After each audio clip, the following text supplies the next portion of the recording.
आज हम दो विषयों पे बात कर रहे हैं। पहला विषय है जो आपने देखा होगा कि पिछले कुछ हफ्तों से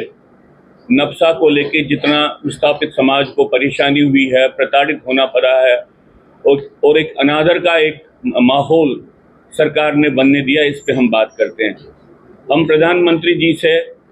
अनुरोध करते हैं, नफसा जो प्रोग्राम है जो पूरे देश के लिए है, उस प्रोग्राम को वो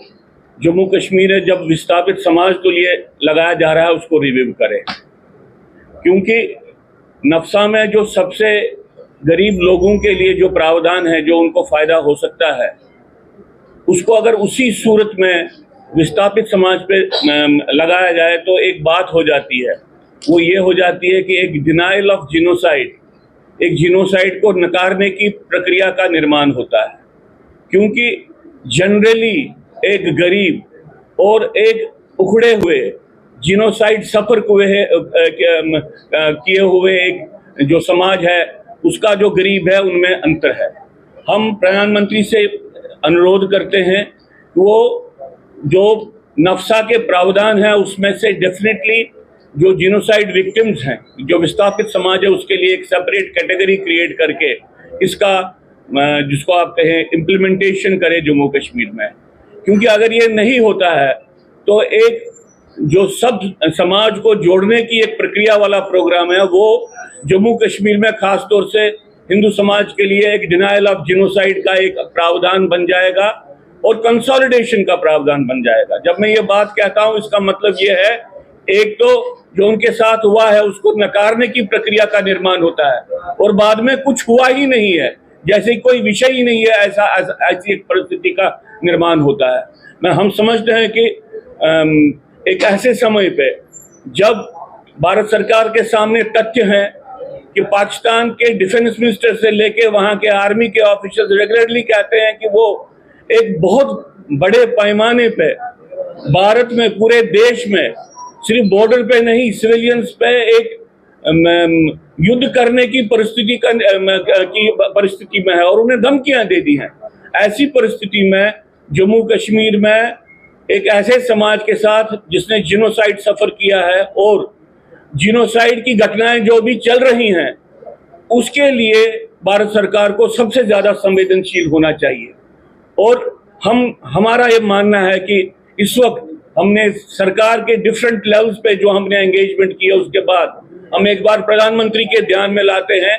जिस तरह से नफसा का इम्प्लीमेंटेशन हो रहा है, ये डिनाइल ऑफ जिनोसाइड जो एक क्राइम अगेंस्ट ह्यूमैनिटी है, इसका निर्माण करता है और साथ में एक जिनोसाइड की कंसोलिडेशन की परिस्थिति का निर्माण करता है और जिससे भारत सरकार की गतिविधियां कहीं पे जिनोसाइड करने वालों की गतिविधियों के साथ मेल जोल खाती हैं। ये बात प्रधानमंत्री के ध्यान में लाके हम उनसे कहते हैं कि डिसाइसिवली नफसा के प्रावधानों को इस तरह से बनाएं, इस तरह से मॉडिफाई करें कि विस्थापित समाज का सबसे जो डिप्राइव्ड सेगमेंट है, खासतौर से कैंपों में जो रिलीफ ले रहे हैं, राशन ले रहे हैं और जो उखड़े हुए हैं, उनका फायदा उनको उस तरह से मिले कि ताकि उनकी जिंदगी डिस्टर्ब ना हो जाए। मैं एक और बात कहना चाहता हूँ, सब लोगों से कहना चाहता हूँ कि अगर इस बात को डिफरेंस नहीं, इस बात की डिफरेंस को माना नहीं जाए कि एक उखड़ा हुआ समाज जिसके साथ डिस्ट्रक्टिव प्रोसेस चली है और नॉर्मली जो गरीब है, इसमें एक अंतर है, तो हम एक ऐसी परिस्थिति का निर्माण करेंगे जहां पे ऐसी घटनाएं बार बार घटी हैं। कश्मीर घाटी में जो जिहादी युद्ध की प्रक्रिया जम्मू में घुस के पूरे देश में फैल गई है, इसी तरह से जिनोसाइड की प्रक्रिया का भी spill over rest of the country में हुआ है। इसलिए इन बातों को ध्यान में रख के हम चाहते हैं कि भारत सरकार अपने अप्रोच को चेंज करे और जो ये नेशनल प्रोग्राम है जो सब लोगों के लिए है, इसका जो यूटिलिटी है वो विस्थापित समाज के सबसे सेगमेंट्स के लिए, सबसे पिछड़े हुए सेगमेंट्स के लिए रहे। इसके अलावा मैं आज आपके सामने ये बात कहना चाहता हूँ कि फिर से एक माहौल शुरू हो गया है कि पाकिस्तान के साथ बातचीत करनी चाहिए। मैं इस बात को इसलिए आपको कह रहा हूँ कि एक ऐसी पॉलिसी जिसका फायदा भारत सरकार को पिछले 5-7 साल से हुआ, एक ऐसी पॉलिसी वो नरेंद्र मोदी की, जिसका हमने कंसिस्टेंटली सपोर्ट किया है। पाकिस्तान के साथ न बात करना, ये एक सबसे एक हेल्दी फीचर रहा है फॉरेन पॉलिसी का भारत सरकार की, क्योंकि terror and talks will not go together, ये बात है, ये सिर्फ एक स्लोगन नहीं है, ये एक ऐसी आतंकवादी शक्ति जो पाकिस्तान है और पाकिस्तान की आर्मी है, उनके प्रति एक ऐसा रवैया है जो पूरी दुनिया को लेना चाहिए। हम समझते हैं पाकिस्तान अंतर्राष्ट्रीय आतंकवाद का एपिसेंटर है और पाकिस्तान को आइसोलेट करना चाहिए और अंतर्राष्ट्रीय स्तर पे ज्यादा से ज्यादा मुल्कों को इसके लिए मोबिलाइज करना चाहिए। अगर हम किसी भी तरीके से पाकिस्तान से इस वक्त वार्ता का माहौल बनाते हैं, जिस वार्ता के माहौल में मूलभूत विषय आतंकवाद के पीछे हट जाते हैं, तो मैं समझता हूं इससे देश का अहित होगा। और मेरा सवाल है कि जैसा कि आरएसएस के जनरल सेक्रेटरी जो है, उनका कहना है कि बातचीत की जानी चाहिए, उनका पक्ष है पाकिस्तान को लेकर। ये आज की बात नहीं है, कुछ समय से वो बोल रहे हैं। आज यहाँ पे हमारे सामने ये वक्तव्य आया है, हम बहुत समय से बोल रहे हैं कि राष्ट्रीय स्वयंसेवक का शीर्षस्थ नेतृत्व कांग्रेस मानसिकता से ग्रस्त हो गया है और अपने वैचारिक स्वरूप को और अपने वैचारिक प्रतिबद्धता को छोड़ता हुआ नजर आता है। महबूबा मुफ्ती का बयान है कि 3 महीने से तीसरे देश में बैठ के सेना के प्रमुख जो है बातचीत कर रहे हैं इसी मसले को लेकर। मुझे नहीं मालूम है उनको जानकारी कहां से है, लेकिन मुझे ये जरूर मालूम है कि यहाँ पे इलेक्शन लड़के, जब भाजपा ने इलेक्शन लड़के इलेक्शन जीता,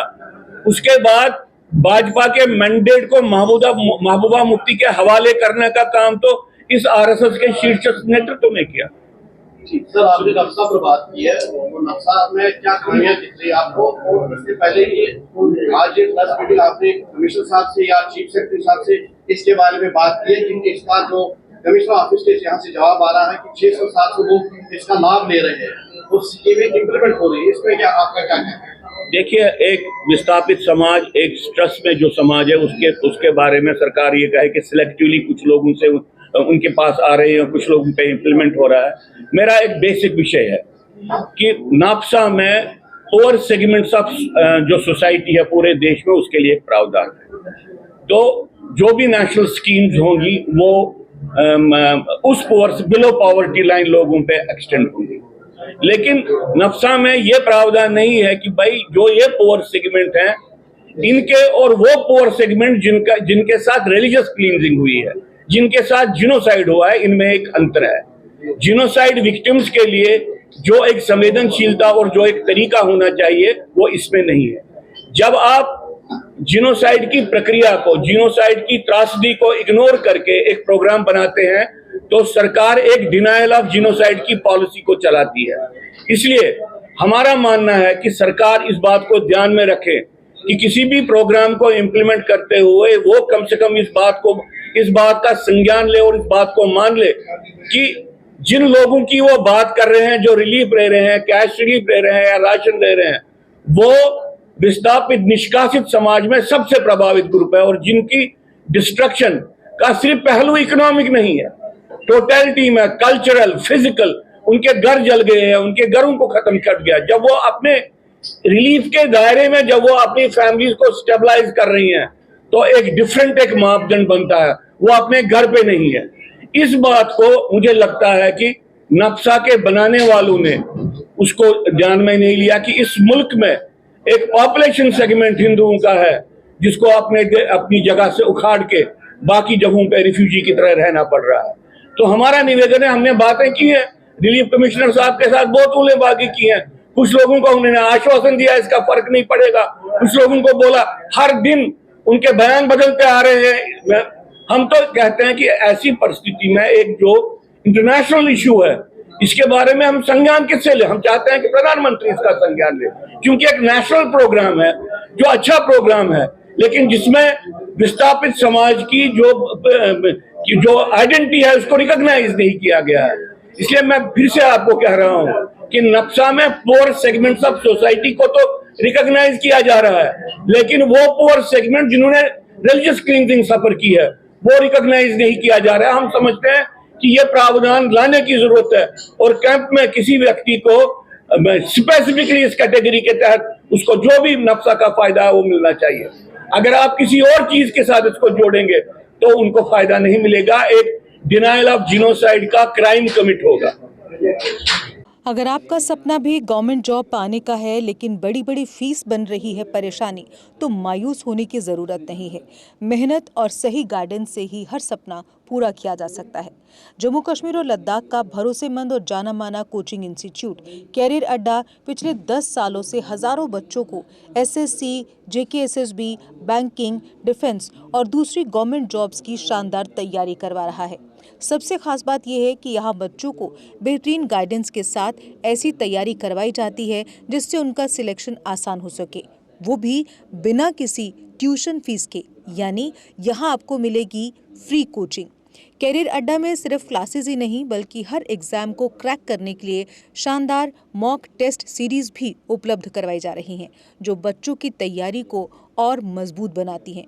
जो बच्चे सेल्फ स्टडी कर रहे हैं वो भी इस सुविधा का फायदा उठा सकते हैं। इसके अलावा बच्चों के लिए फ्री डाउट सेशंस भी रखे जाते हैं, जहां हर सवाल और हर परेशानी का आसान तरीके से हल बताया जाता है। कैरियर अड्डा की मेहनत और बेहतरीन टीचिंग का नतीजा है कि आज 3500 से ज़्यादा बच्चे किसी न किसी सरकारी नौकरी में अपनी खिदमत अंजाम दे रहे हैं। अगर आपका भी सपना 2026-27 में गवर्नमेंट जॉब हासिल करने का है तो देर किस बात की। आज ही जुड़िए कैरियर अड्डा इंस्टीट्यूट के साथ और अपने सुनहरे मुस्तकबिल की शुरुआत कीजिए। हमारा पता है कैरियर अड्डा इंस्टीट्यूट, नियर गुरुद्वारा, रिहाड़ी चुंगी, जम्मू। जम्मू कश्मीर की खबरों के लिए जुड़े रहिए जेके अपडेट के साथ।